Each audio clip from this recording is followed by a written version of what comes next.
Ladies and gentlemen, welcome to the Cookout today. We got a lovely guest here that we're looking forward to having some good conversation with. As usual, it's your boy, the Alex Mack. Got my co-host. Dapper Dom in the building. Hey, and we here to break bread with you, eat good, but in a way that's going to fill your soul and not make your tummy hurt. So, Dom, hey, you know we got house rules. Go ahead and break them down. Before we get into it, y'all already know. Hit that like, share, subscribe button. Hey, turn on those notifications as well. Each one reach one. What you tell them to do, man? Tell a friend to tell a friend. Yeah, tell a friend to tell a friend. Hey, whether you're listening to us on Apple, Spotify, watching or listening to us on YouTube, hey, we appreciate you accepting our invitation to the Cookout. Now, let me introduce our guest for today. She's an author. She's a speaker. She's the host of Owns Network Maxed Out TV show. She has 20 plus years in corporate finance. I know, right? Yeah. A lot of knowledge. Yeah. Also, that's a long resume right here. Yeah. She took her personal journey getting out of $40,000 debt, $40,000 worth of debt in 18 months into a passion of hers, Miss Leah Collins. Clap it up. Clap it up. That's a great intro. Clap it on up. We got to make sure our guests feel good. You know what I'm saying? You gotta make sure you feel the weight of the resume. Yeah. And this segment of our show is called Chop It Up. And so, like, Alex and I, sometimes we just catch up because people think we see each other and talk to each other all the time. Like, that's what I thought. I actually texted him yesterday and was like, hey, bro, we need to talk more. Like, I need that energy more. Yeah. How often do y'all talk? Because it seems like y'all talk all the time. It varies. Yeah. It does vary. So I would say it's never more than a week or two. Yeah. Oh, okay. Without talking. Yeah. But sometimes we just catch up, sometimes give a little appetizer to what's going to come later on in the show. But today in Chop It Up, though, I want to kind of talk about you a little bit, your journey, and I want you to talk about the show Maxed Out. Yes, as well. So give us a little background information about you. Okay. Well, again, 20 years of experience in corporate finance. And how I kind of got into the personal finance space is back in 2017, I was living in DC, working for a top accounting firm, making the most money I had ever made. Mm-hmm. And I was doing my taxes that year, and I made all this money. I'm like, what do I have to show for it? Like, where did it go? Yes. That's a real thing. Yes. So fortunately, I was attending this church that had a finance ministry, and they did like personal finances. They would kick off a boot camp. So I did the boot camp. It was like $100. And I remember when I was about to pay for it, I'm like, hey, this is a lot of money. And then I thought about it. I'm like, well, I spent more than this on brunch last week. You know, let me invest in myself. So glad I did. So that's what really kicked off the personal finance journey. And then I paid off the $40,000 worth of debt in 18 months. I purchased investment properties out in DC and increased my credit score to over 800. So then, of course, at that point, people started asking for help. They wanted coaching. And so it started as a side hustle that I launched in January 2019. And literally a month later, Lionsgate Media Own Network reached out to me and they're like, hey, we like what you're doing. Wow. We're thinking about having this show. This is the concept. Of course, I thought it was a scam. Wow. So I ignored them for a while and turns out it was legit.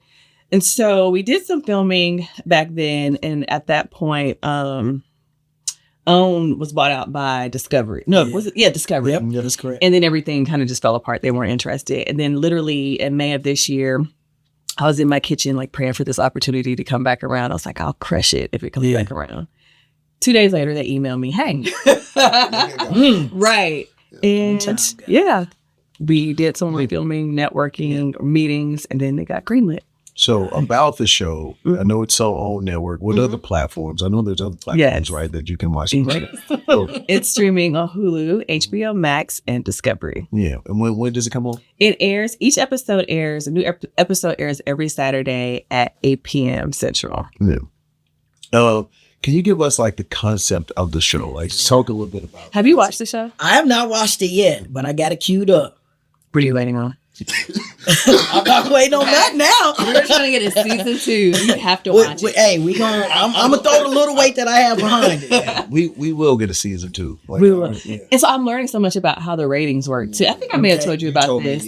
But yeah, at the end of the day, it's a business, right? So the only views that count towards ratings are within the first few days of the show actually airing. The episode. Yes. Okay. Exactly. Gotcha. Okay. So, I mean, I do want you to watch the whole thing, but That's what she had asked me. Have you watched the show? I said, I watched the first 2 episodes. I got to catch up on the latest 2. She was like, you do know that. And so for our listeners and viewers, hey, when you do watch the show, make sure you watch it when it airs. Start with the latest. yeah, so I'm Start with the latest and Okay, I backtrack. can do that. All right? Yeah. Start with the latest episode and backtrack. But Yes. Okay, let me. Okay. So it's a financial intervention series. In every episode, there's a nominator who's nominating a person that is terrible with their finances, and the nominator is directly impacted by the nominee's poor financial management. Okay. So that's where a little of the drama comes in. Yeah. And so this show is about money, but it's also about relationships too, right? And it's really like focused on that intersection of money and relationships.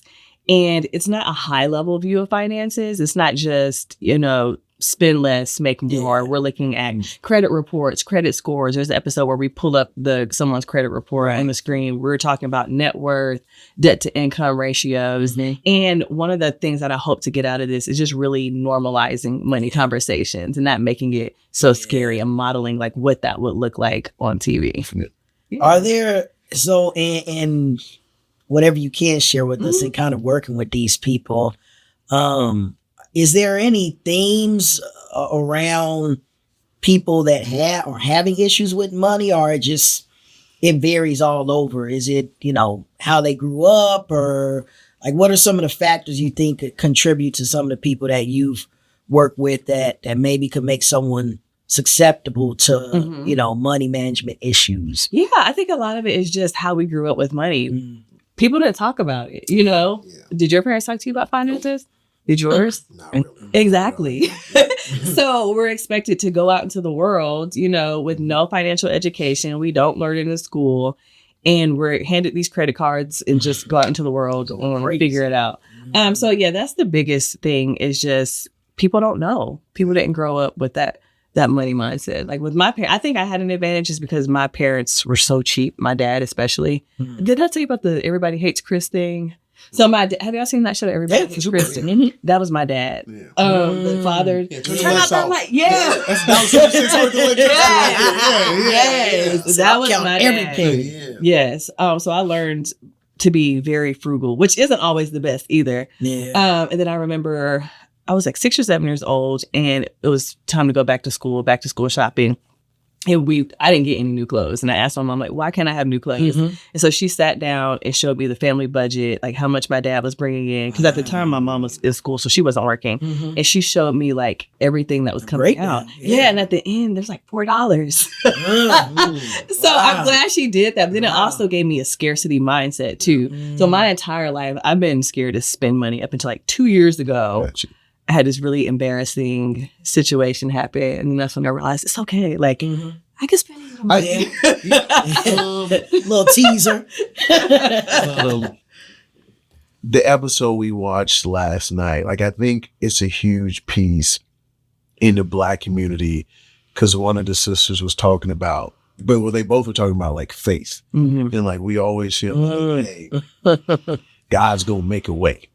But what do you tell people that's like, hey, God's gonna make a way? Like, what's your response when they be like, God's gonna make a way? That laugh she did at the beginning, that gave her answer away.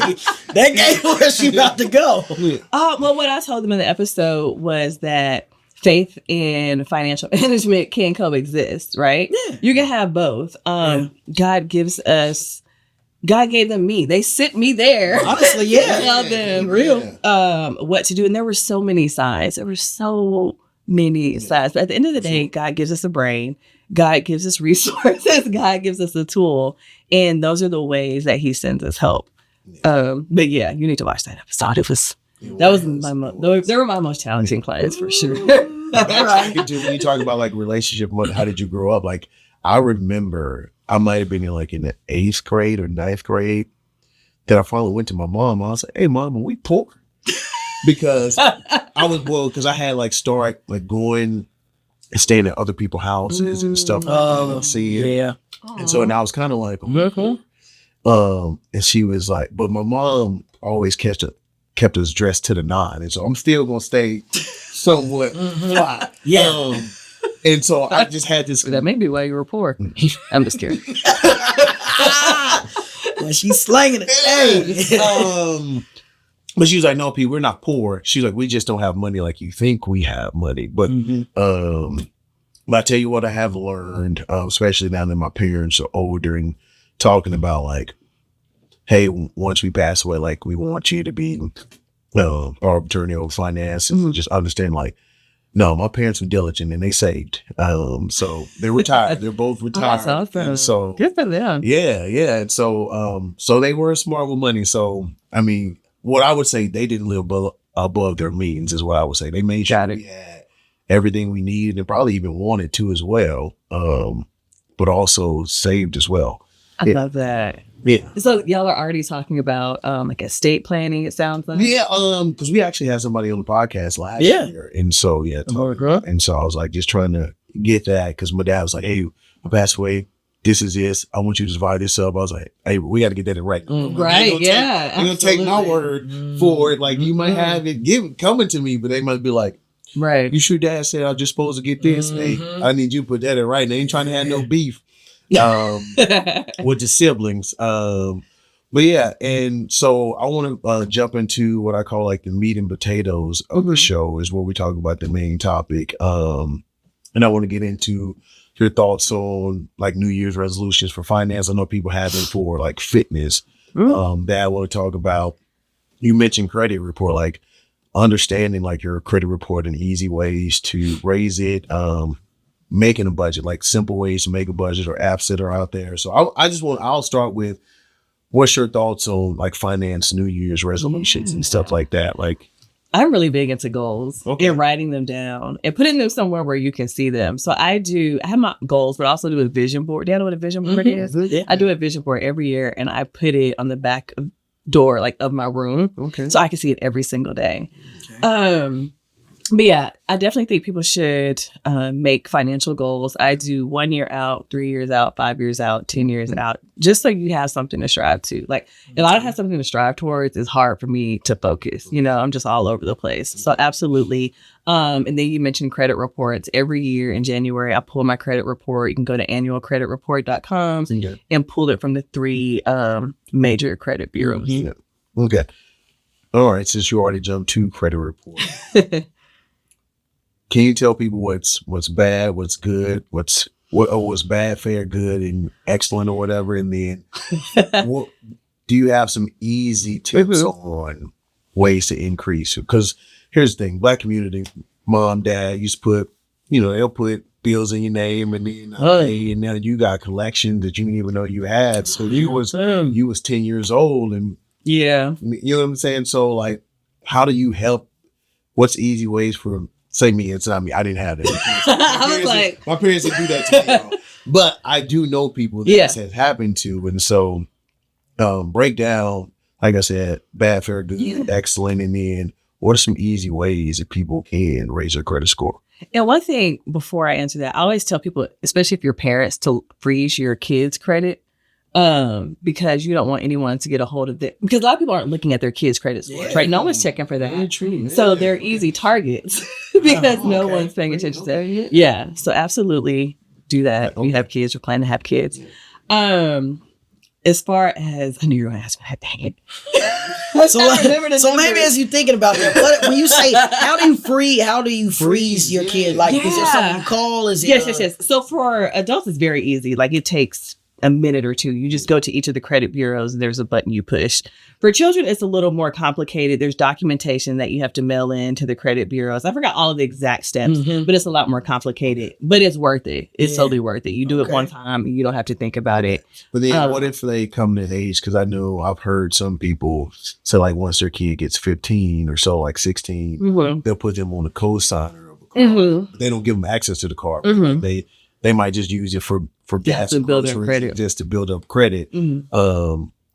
Is it easy to like unfreeze as well? Like, do I just call Yeah, it's fairly easy to freeze it. okay. Yeah, I mean it's still a process, but it's not that hard. Yeah. Okay. And what's your thoughts on that, by the way? Adding your kid as a co-signer, not giving them access to Yeah. it. Like, I guess you're probably gonna say like, one, you got to make sure you're gonna be responsible. Exactly. Like, are you good with money? I knew that. That's the real question. If you reckless, don't hurt your kids Right. like that. Yeah. But if you're already thinking about stuff like that, you're probably pretty good with Yeah. money. That's- You know? You think that's fair? Yeah. Yeah. But yes, credit is so important. Of course, like the largest part of your credit score is just paying it. Making sure you're paying it, making sure you're paying on time for sure. The credit amount, like the amount of credit that you have, they want to see your utilization rate, which is basically how much credit you have, right? And that's what we talk about a lot on the show is debt to income ratios. Like, well, you saw that last night. This is how much you made, but this is what your debt is. Like, you'll never pay it off. And so your creditors, they want to know the same thing. That's very sobering too. I remember the first episode I watched, like when you brought out the money and showed like, hey, here's your debt and here's your income. It was like, and it's surprising that like people don't know like how far they're off on like how much they owe. Like, I don't know the exact dollar, but I'm pretty close to what I owe. But like these people be like, Yeah. $40,000 off. Yeah. Or more. Or more. Yeah. Yeah. I mean, I didn't know when I started my journey to getting out of debt. I didn't know. Yeah. I had no idea. But I think some of it maybe goes to, like, we've talked about this before. It's not just discipline, but like, what is your routine? So like, is it I think a lot of times it's easy. Like if I got paper money and I got $100, like as I start spending that, I'm going to keep looking like, okay, this is all I have. But that plastic, man, it's hard to have a perception in real time because you just, oh, yep, I went to brunch. Oh, yep, we shot. Oh, yep, I did this. And then now it's a little bit different too because they have the whole like sustainability piece. So they're not people aren't mailing it as much. That's so then it's going to true. your email and That's then a it's good getting, point. you're just like, oh, that's You're just not the checking it. credit thing. I'm just going to go in and, pay this. So I do think that unless you're somebody that is like being intentional about like, hey, every month I'm going to go in and look at my statements and do that, then it is easy to look up and be like, dang, like that's, man, I done got to 20K in 4 months. Like I didn't even think I was there. So I could see it happening for sure. Yeah. Or Yeah, absolutely. so you said like everything is going kind of green. Is there some apps that you use to kind of track your spending habits and categorizing those things? I do not, but there are some good ones out there. That's The reason- surprising. I wasn't expecting that. I don't. I was- Well, but this is why, because Okay. a lot of the apps, they miscategorize your spending. Yes. So then I have to still go in and manually do it anyway. I'm like, well, I might as well just do it myself in my own spreadsheet. Right. So I'm a finance person, so I'm like just into building my you own got stuff. your own Yeah. spreadsheet. And, I tried the apps for a few months and it just didn't work for me. But I think it depends on what works for other people. And that's one of the things I always say, personal finance is personal. It's really what works for you.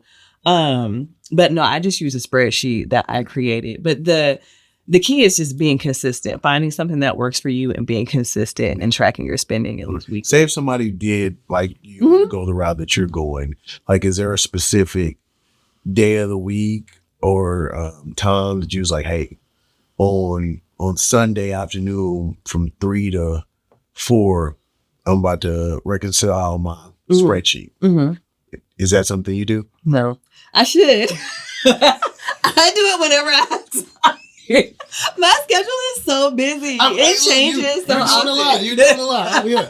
I just do it once a week whenever I have time. Because for me and how my mind works, if I say I'm going to do it this day at a certain time and I don't, then I'm just like, I'm such a failure. And then I quit and I don't want to do it at all. Yeah. And that's something that would happen when I was trying to pay off my debt. So if there was a month where I didn't stick to my budget or a week I didn't stick to my budget, I would just get so down. I'm like, well, just screw it. I'm just going to blow it all the way. I'm very extreme. Okay. All right. And so I have to do whatever just fits into my schedule. Okay. So I do it think- at least once a week. I think people, we are at the Cookout. The same thing happens with dieting. Exactly. So I do, when looked at my personal finance journey, there have been times where it's like, okay, this is a little too restrictive. Mm-hmm. And I do believe that, you have to reward yourself somehow. Yeah. Right? Whether it's just saying like, it doesn't have to be something crazy like a shopping spree, but it could be like, hey, I want to go out and, this week I've been doing good. You get this that positive reinforcement. Absolutely. Like, hey, I've been doing good. I want to have another one of these milestones ahead. So I'm going to do this. And I'm going to lock in for next week or whenever that next, milestone and check-in is. But I do feel like that. Like I had a financial advisor we were working with one time, and there was a little bit of like headbutting because I'm like, man, I'm ready to go to war. When I lock in on something, we locking in. It ain't no excuses. It ain't nothing. And then the wife is like, man, I'm feeling stymied because we're doing better, but I'm not, and he actually said, you have to think of your relationship as an investment. So if you're just, doing all of that to like tighten the purse strings, how does that affect, what's going on in your relationship? So it was also almost kind of coming to the middle of saying like, hey, we might not, do a trip to the Barbados, but maybe we'll go to Dallas or Kansas City. So it's still a trip, but it's not, so I do think that is when you get too restrictive, our minds, from a psychological perspective, just, it goes crazy. Yeah. And it's just like, man, I just can't. So we got to give ourselves grace because it took time to get in that debt.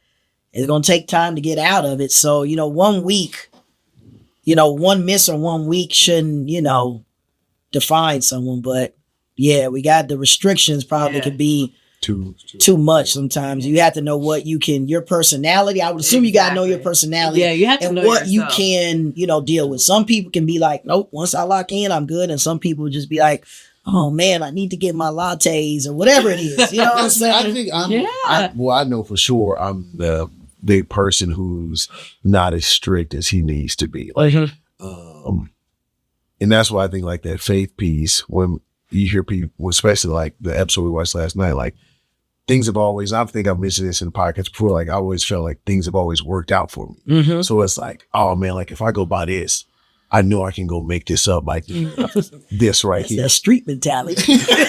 I'm gonna flip it and get it back the other way. But I think that's like, that's why you looking at me like that. But that's a little different. I mean, you're not poor. Like the people yesterday didn't have medical insurance. One of the house was in forbearance. So it's pretty drastic. Yes, like the stakes were high.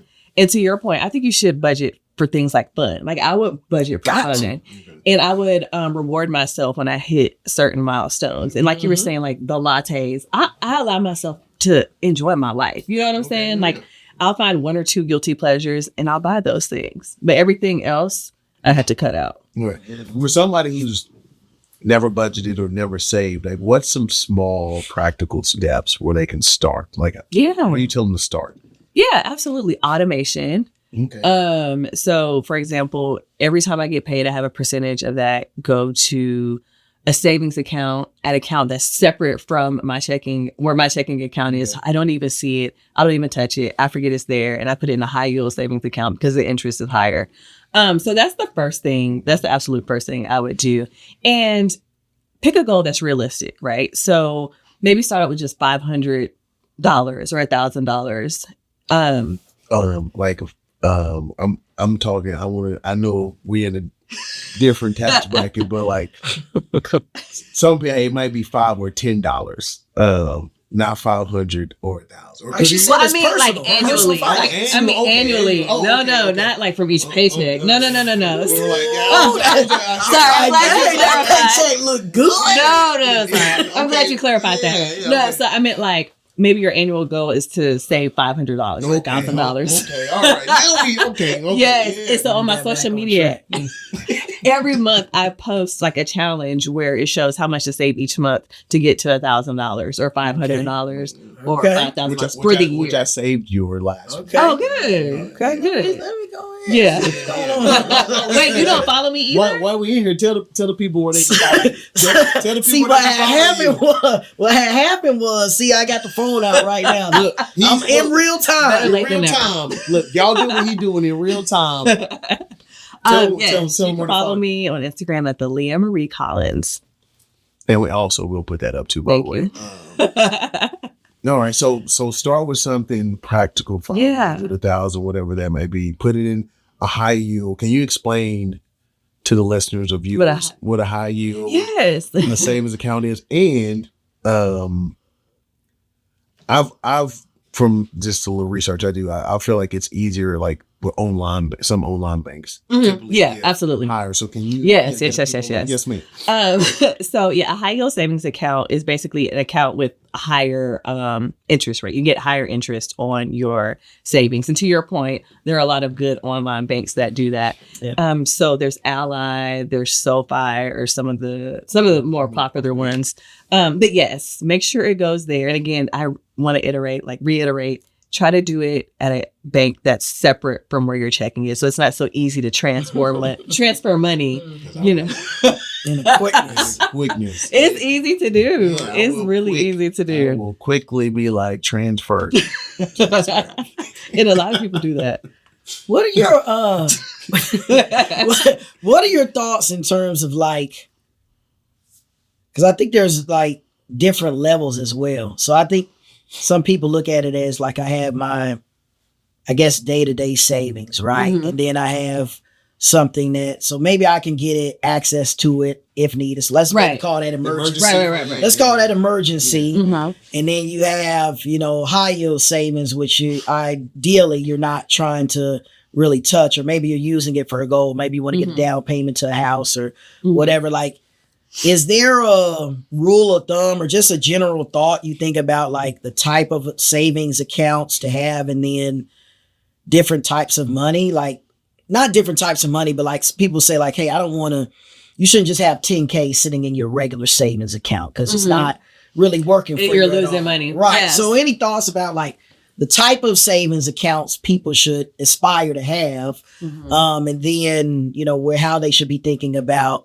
putting money or how to use those accounts? Yeah. So one thing that I like to do is there are a lot of banks. I know Ally is one of them. I think SoFi is too, where you can create buckets within your accounts. Have y'all seen that? Yeah. For different goals. So I had a bucket for, what was it? Like buying a house, or you can have one for going on vacation. You just split it out into your goals, right? To what your different spending goals are. And then you can allocate money to those specific buckets. So I really like a that. percentage. So like you can put in 500 and put 50% here, 25 here. Yeah. 20, you can do by percentage or dollar amount. So that's something I would recommend. I really like doing that. I didn't even know that was a thing. I get my money right in 2026. A lot of things happening in 2026. We're going to put some of that oil, some of that anointing oil on that money, man.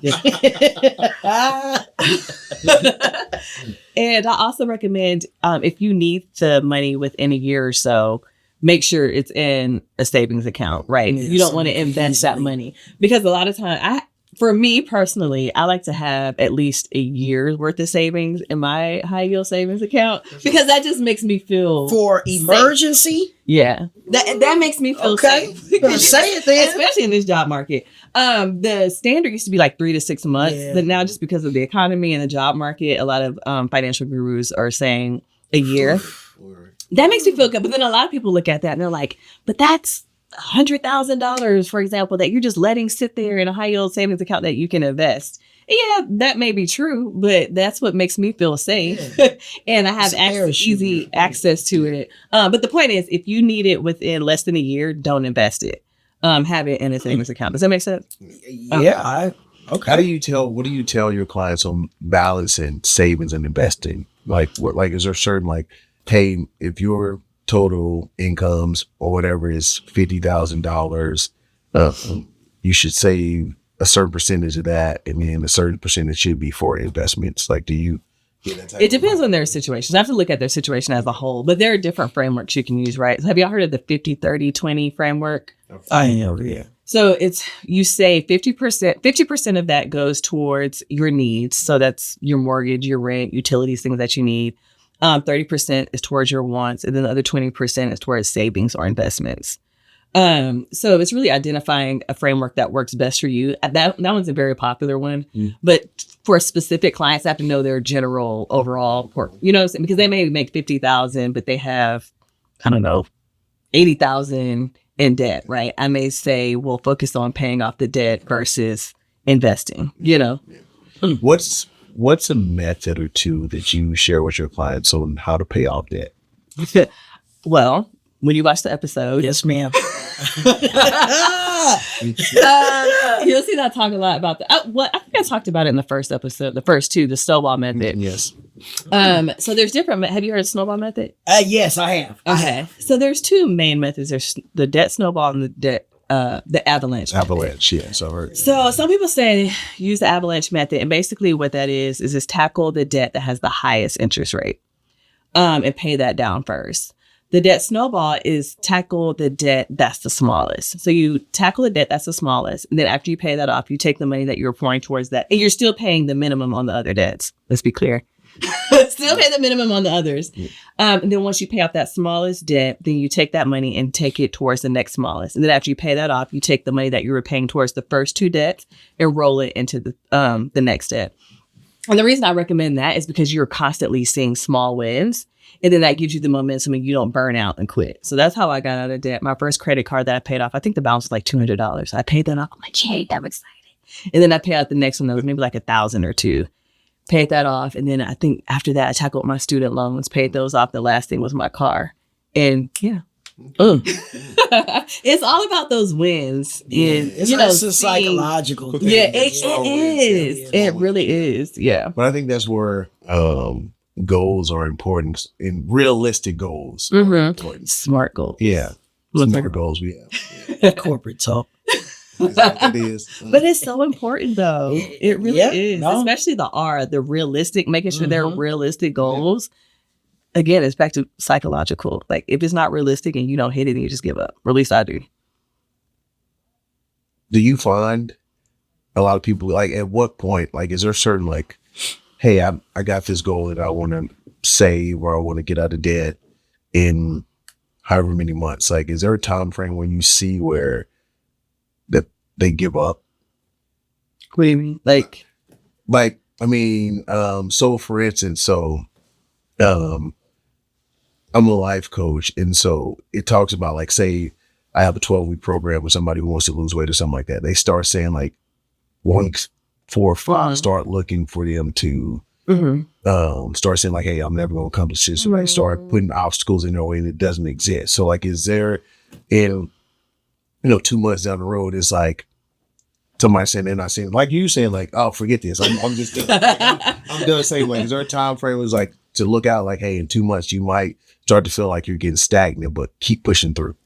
no, it's not really a time frame. It's more like how I was saying earlier, if they screw up and then they start getting like upset, like, oh, I can't do it. It's not really a time frame. It's more so they're not hitting their milestones or achieving their goals because they're not doing what they're supposed Well, to. what do you tell them at that point? I just talk about my story. Like it happens. It's so, especially like you were talking about, you don't want the budget to be too restrictive. And if it is, then you just pivot, right? You're constantly checking in with yourself and looking at what works and what doesn't. And so maybe if it is too restrictive, you reallocate how you spend your funds, right? So we're constantly checking in. It's not just, okay, you made your goals. Here's your plan. Go off. Yeah. So yeah, that's what I told them. It's okay. It happens. Pick yourself up. We'll pivot and make a new plan. Gotcha. Do you think that there are different methods that you think about depending on like the level of debt someone may be in? So let's say like someone's coming to you and they're like, hey, we're $25,000 in debt versus someone that's like I got $100,000 in credit card debt. Like, is it still the same principles or are there different things? Or is like, and I asked that question, right? Because I know there are a lot of places that are like, hey, like what you would think wouldn't make sense to get a loan to pay off a loan, but people have done crazier things. But just talk about the different resolution places too as well. Right, like or debt consolidation, like just thoughts around maybe people feeling like that is the golden ticket, maybe because they're higher and they feel like that's what they need to do. Like just any thoughts around some of those other services for people who maybe get a little bit higher and they're trying to figure out a way to manage through some of those things. Yeah. Y'all don't have to answer this if y'all don't want to. Have y'all done debt resolution or debt consolidation? No, not. I have before, yeah. Okay. So typically they charge high fees. Was that your experience? They charge really high fees and it kind of wipes out the savings. My experience, I actually feel like it was the opposite, but I probably saving grace was because I had a higher credit score. I think probably at that time. Most people probably. Yeah, so I think that kind of gave me a buffer to be able to assess and be like, okay, I think the numbers would make sense to do it that way. Okay. Well, most of the time that's not the case. Yeah, most of the time that's not the case. There are a lot of fees, a lot of upfront fees. A lot of times the interest is higher and the repayment term is longer. Terms are longer. Right. So most of the time I tell people not to go that route, but it's good that worked out for you. But most of the time it doesn't. Okay. Yeah, you really have to evaluate like the terms of the. Because I think some of those. I didn't mean to put you on the spot. No, you're fine. We be I mean, the only way we can help people get better is to share what, and I think it helps, to your point, make people feel like they can be more vulnerable about the conversation. I really do, but I mean, it makes it relatable versus feeling like, I can't talk to her about that because she might judge me. Versus you be like, man, I done paid off $40,000. They'd be like, well, girl, let me tell you what you know what I'm saying? Like, I feel like it makes people, it disarms people when you're just like, hey, that's what I've been through, but it's not who I am. It doesn't define me, and I learned some things through it. So that's what we try to do. Thank you for sharing here that. with all of our conversations, and hope that we can, help somebody along the way. And I do think that we talk a lot about education in general, right? I'm gonna have a testimony too. Whether it's life coaching, and I do think that a lot of those things are, maybe it's unfair, but I do think that, the predatory landscape around finances is still there because they know people don't know the stuff that you're talking about, and they're going to be like, man, this was 17 pages. I'm not reading all that. I know I need to get rid of that. I'm just tell me where to sign. Yeah. And personal then they're the industry is so predatory. Yeah, I certainly believe in. I feel like that's why some of those services are out there, because it sounds good. Because it makes them money. At the end of the day, how are they making money? Right. You have to think about that piece. It's like, well, I owe this, but they're just like, oh yeah, we can give you one payment for $1,000. You're like, man, that's less than all these cards added up. Yeah. But it's like there's layers to that piece that, we're hoping people watch and listen to this and they think about that and read it and take it to heart in their own journeys, I would say. Yeah, absolutely. Now, at the Cookout, we say you're going to leave with more than food on your plate. So what do you want our listeners and viewers to put on their to-go plate today? Conversation. What I want people to walk away with is what you just talked about. Have the conversations. It's so important. So many people can relate to it. Like, most people are in these situations. Yes. More people than not. Yeah. And that's something that I've learned like throughout my journey. So an example is, I don't know if y'all know this about me. I did a TED Talk on it. It's called The 3 Don'ts Before You Say I Do. And it's about financial incompatibility and having those conversations prior to getting married. And so I was with someone for a really long time. We got engaged. And it wasn't until we got engaged that I tried to initiate those conversations. And then we called the wedding off the month of the wedding for a lot of reasons, but largely due to financial incompatibility. And so, I have been promoting, I've been talking about this on social media, my store. I had made it a part of my brand at one point. And then we called the wedding off. And I'm so embarrassed. Everyone still thinks we're engaged. I haven't told anyone. I just told people, it was around the time COVID happened. So I just told people, it's because of COVID. Like, we're just postponing the wedding. It was a year later before I actually announced it. And I didn't want to. I was so embarrassed. Because I'm the finance person. Like, I'm supposed to, know better. And then I told my story. When I tell you the amount of people in my DMs are reaching out to me who are in similar situations or were in situations where they were experiencing financial abuse, I'm like, oh, so telling my story like really is helping people, not just telling the good part, but telling the bad parts too. So the point is, to answer your question, No, we listen. really normalize having those conversations because you never know who you can help or who can help you. I think that, relationship piece is big because that's the number one reason for divorce. Yeah. Not infidelity. It's not like it's really money. It's money. And so many people stay married because of money, because they can't afford to walk away. Yes. Imagine how many people would get divorced if they could afford to walk away. Yeah. So that's a really important piece too. I think merging those two, I think with anything, and we could talk about, I think, you're trying to merge two different perspectives, two different ways that people grew up, like in all different ways, right? And so I think in having that conversation versus if you're like, man, I like to save and, I like to plan, budget for trips. And someone's like, man, I'm just ball to fall. It's like, I love you, but I can't get down with that. Right. And I think it's the smart decision versus getting it and years later, just like you feel trapped, right? You feel trapped in that situation and, not knowing how to get out of it. So I do think that is more of what people need to be talking about in general, because it could, maybe keep people out of some of these situations. Yeah. So I think that's absolutely that's a good piece. For sure. I always say understand your relationship with money. Yeah, that's a good one. That's what I want y'all to take away from today. Like, just understand your relationship with money. And it could have been like how you grew up. But I think that's where it starts. Financial discipline, understanding your relationship with money. Me, mine would be celebrate your wins. Okay. All right. Right? Like goals and any goal, like you can break it down in certain ways. So when you talked about snowball method, I think there are a lot of people that, they have a negative mindset or they're in despair, like, man, like, when am I ever going to get out of it? And so find a way within reason to celebrate yourself on the journey, right? Like we've talked about this in all journeys. I think the first thing we go to is the outcome. Yeah. Right? Like, I won the Super Bowl or I knocked all my debt out. And it's like, but there's steps to get there, right? And there's downs, but hopefully there's a lot of ups along the way that you can be like, hey, this is because someone's going to be able to relate to that. You're going to be able to be a testimony through someone else because it wasn't just perfect, but you're able to kind of talk about like, hey, here's what I did. So celebrate your wins because it's not easy and you don't want to wear yourself down mentally and even physically from the mental strain of trying to do it. So that would be mine. I like that. And enjoy the process. Yeah. It's not the end. It's not the end of the world. And there's, people like Leah that's here that's to help you. That's like they say in the church, she a living witness.